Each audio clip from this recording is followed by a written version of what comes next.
Good morning. Looks like we'll be picking up right where we left off, which is I didn't make it up here to the gable end.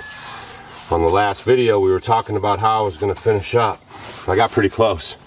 I did get the whole downstairs done, all the posts, all the whatever was up underneath on the roof, everything like that. I got all of that done.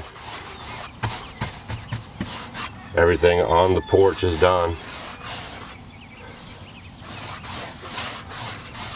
But I couldn't make it up here, which is kind of good because I'm enjoying the sunrise this morning. How about you? Did you enjoy the sunrise this morning?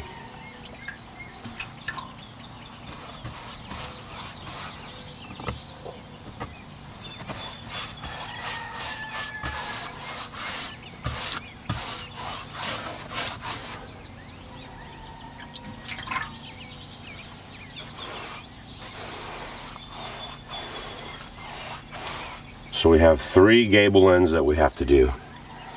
And then I'll get back on to the chinking, you know, the piping and chinking of the logs. Trying to work my way down.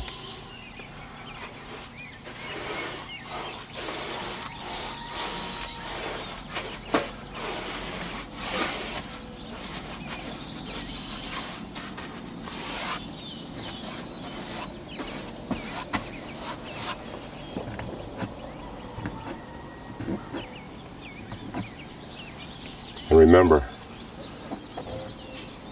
don't buy the cheap brushes.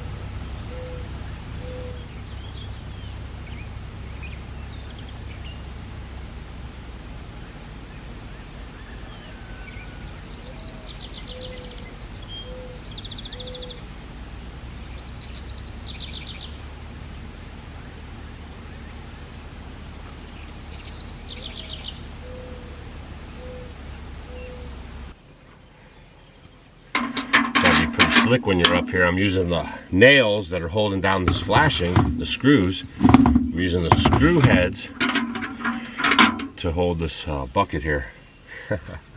And the bucket's not hardly having any stain in it. I'm almost at the end of this bucket. It's my first bucket, and I've stained the whole everything underneath the porch and the porch, so it's pretty good. And someone was asking how much stain am I putting on, coats or whatever. I'm basically putting on 2 coats. I'm putting on the 1 coat, letting it set up for a little bit, and then I'm going to come back and put on another coat. So it's like 2 coats right up front. But I want to tell you guys what happens, you know, since you've been here, because we had a day in between there. And, you know, Mom's down in Oklahoma now. She's with Bonnie, my cousin, and they're hanging out. Boy, I talk to her every day. She wants to know, when's it going to come on? When's it going to come on? I said, probably, you know, we got our conference coming up, so they're going to come back up for the conference in Hannibal, Missouri. It's called the Homesteading Life Conference. And that's where we talk about all this homesteading stuff and growing food and how to butcher your animals, you know, when you want to eat, and how to grow, yeah, whatever, just how to sustain yourself, right?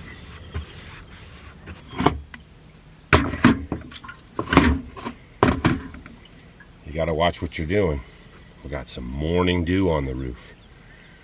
So you could just catch a slip, boy. Gotta be real careful. So it's been pretty busy around here. Yesterday I did some tidy work around our homestead. You know, we have a log cabin that we built. And I had to do some, you know, grass mowing and weed whacking. And I moved the dumpster here. The dumpster was kind of on the driveway, right where we need to operate now that the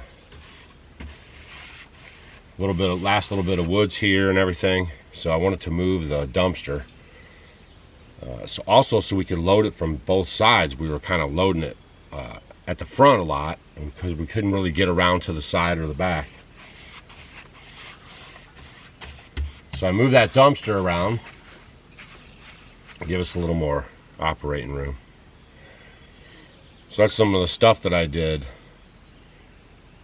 between the last live show video and now us painting the rest of this these gable ends on the outside. I wanted to stain these real quick.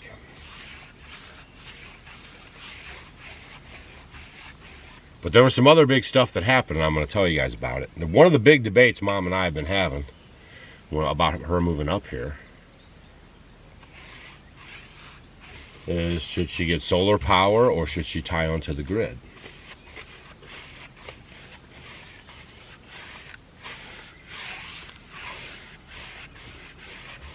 And I know a lot of y'all have been asking, is she going to get solar power or is she going to tie onto the grid? So in this video, we're going to address that and talk about it a little bit. Little lightning bugs up here. Do you guys have those in your area? At nighttime, their tail ends light up. They call them lightning bugs. What are you doing, little fella? Color is just being pulled out by that stain. I just love it. Starting to get a little bit warm up here. Starting to evaporate some of this morning dew, that's for sure. Makes it for a little slippery mess up here. So one of the big debates Mom and I have had, and on and on and on, and that's what took so long to figure out what we were going to do, is because we were kind of hashing it out and talking about it.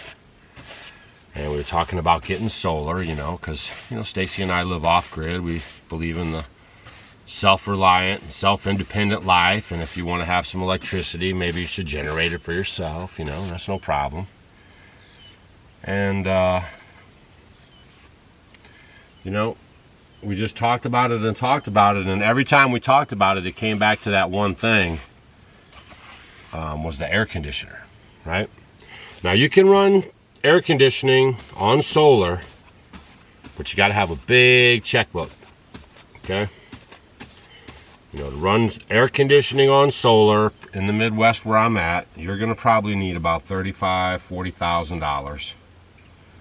And I mean, there's just no return on investment there, guys. I mean, you can feel good about it. You can tell all your friends, oh, look at my ugly solar panels everywhere, because you're going to need a lot of solar panels and a lot of batteries. And look at me, I'm living off the sun. I mean, that's great. You know what I mean? Like, if you have a lot of money and you want to do something like that, that makes you feel good. Because that's what all this stuff's about, is about feeling good. It's not really about common sense, right? I mean, common sense, you know, electric vehicles have been around. Did you guys know that McKinley, he was a president, right? He got shot, and they actually took him to the hospital in an electric ambulance. Now, you go look that up. So that stuff's not new. You know, Elon Musk is not the world's smartest guy who came up with the first electric car or nothing. I mean, this stuff's been around for, you know, 100 years or better.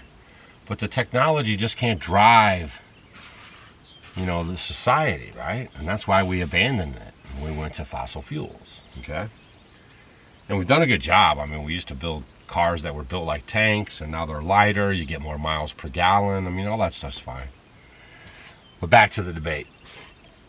So me and Mom were going at it, boy. Should we get the solar? Should we not get the solar? You know, she's worried it's not going to work. You know, she's 72, like a lot of people in America right now. She has, you know, a CPAP machine, and, you know, she's got all this stuff going on, and this air conditioning thing, and, you know, she wasn't too keen on the wood stove. You know, when you want to try to change into this lifestyle, you're the one who has to be committed, right? You can't have other people kind of drag you into it, and you're not really committed to it, because it's just not going to work. So we can't really just drag her into it. We have to make it comfortable. So she's going to have a lot of the benefits of us living off grid. I was thinking about that the other day too. She has a bug out house. Anyways, she's going to have a lot of the benefits of the off-grid, because we're growing food and we're going to help take care of her in that regard. But she's still going to have those conveniences. And I know a lot of you guys are watching the channel right now, and you totally can understand what I'm saying. You know, a lot of you guys are even in these age brackets. And, you know, we talked about it. So that was the thing. We didn't just say, it's going to be this way and this is the way it is. We talked about it. We talked about all the pros and cons. And we talked about the cons of, you know, having power from the grid, right? I mean, it's expensive. It's a bill for the rest of your life. They could turn off your power anytime they want to. You can lose power, so you have to be prepared for that. You know, and just on and on, we kind of went through all that too. So I'm going to finish up this little bit of painting I got left to do, staining here on this gable end. I'm going to show you guys what it looks like. And then we'll reveal the big reveal. Reveal the big reveal.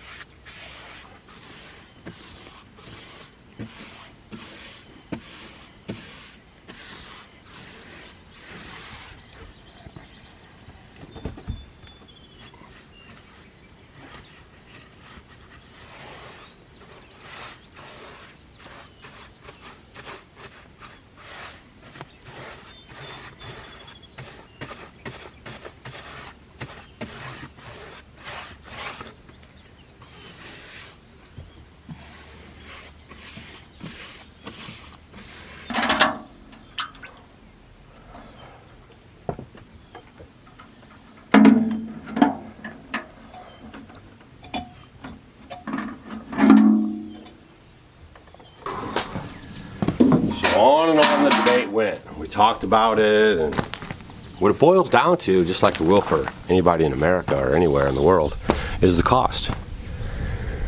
When Stacy and I moved up to our log cabin 11 years ago, I think the cost to run the electric, because we put our house pretty far back on our property, so you'd have to dig a line in all the way, and I think it was about $7,000 to $10,000. And we thought about that for a little bit, and we decided to go against it, right? We decided that we would give it a try, and especially when we found out that the Amish lived around the corner from us. And then I was like, man, if they can do it, we can do it. So we went for it, right? We were both willing participants.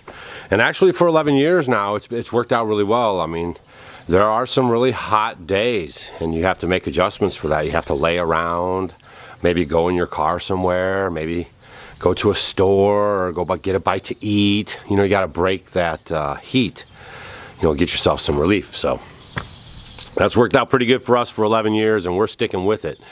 But Mom, she's just not interested in trying it, right? She doesn't want to lose her comforts that she's known and she's worked hard for. And, you know, I can't blame her. So I'm going to show you guys on the way out here what we did. But as you can see, that gable end's now stained. I'm going to work on this one right here because it's in the shade, and then I'll work around to the other one today. So next time you guys come back, the gable ends will be done. I don't think you need me showing you every time I stain a gable end. I don't want you to get bored with the stuff, but I want to show you some of the details of what we're doing. And then I said we're going to get to the piping and chinking onto the log cabin, onto the backside here, and around here there's 1, 2, 3, 4. I have 4 more walls to go. And but what we will be doing, I'm all excited, is we're going to be dropping in some windows and doors. So all this stuff's coming up. Make sure if you're new around here, you hit the subscribe button, hit the thumbs up on the way out for Mom, because she's getting pretty excited. I talked to her this morning, and you know, I share the updates with her, plus she watches the videos. But I'm going to show you guys on the way out now what Mom chose, and it's her choice. Right? We just tried to give her the information, and she made the best choice. I will say it was $35,000, roughly speaking, versus maybe about $2,000, $2,500, and we'll have a monthly bill, right, of maybe $100. I don't know. I'll keep you guys informed on that. Versus $35,000 up front. And every day, it's kind of like buying a car. Every day the system depreciates, right? It loses the capability to collect the sun power, right? It also loses the ability to store the power, the batteries. Everything from the day you start it up starts going down, down, down, down, down, okay? So you guys have to do the math and you have to make the right decisions for yourself. When we get done with Mom's house, I'm going to revisit this whole solar system up at the shop. I'm going to explain to you what's going on with that stuff. I'm going to bring you on a deep dive with it. I'm going to show you all the truth about it. I know a lot of people on YouTube who say, look at this air conditioner running off of my solar, and they plug it in, it runs for like 2 seconds, and they go, wasn't that great? It doesn't run off the solar. It might run off of it for 2 seconds, but after that, it doesn't run. That's why they're not using it anymore. Pay very close attention when you guys are getting your information on YouTube, and make sure that the people that are giving you the information are actually implementing what they've said, right? I see a lot of stuff like that. I see a lot of, oh, this can do that, and then they show it to you real quick, and they never revisit it. So one thing you're going to get here on our channel, hit that subscribe button, is I'm going to show you the big fails. I'm going to tell you the stories. I'm going to show you the wins. And right now I'm going to show you what Mom decided for her power for her log cabin. So the debate is over.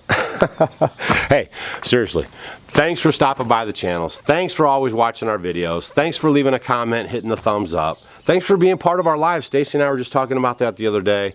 It's been about 4 or 5 years, roughly, we've been really putting up videos for you guys. And we have really enjoyed our relationship with you guys through the comment section, coming to our events to see us, and the friends. As you saw, many people that subscribe to our channel showed up just to volunteer their time to help us with the cabin when I got hurt. I mean, just all that stuff, man. We really appreciate you guys very, very much. It's not just a video post and you're the subscriber relationship. I mean, we really feel like we bonded with you guys over the years. So hopefully you guys feel the same way. Now get the heck out of here. I'm gonna get all touchy-feely. All right, thanks a lot, guys.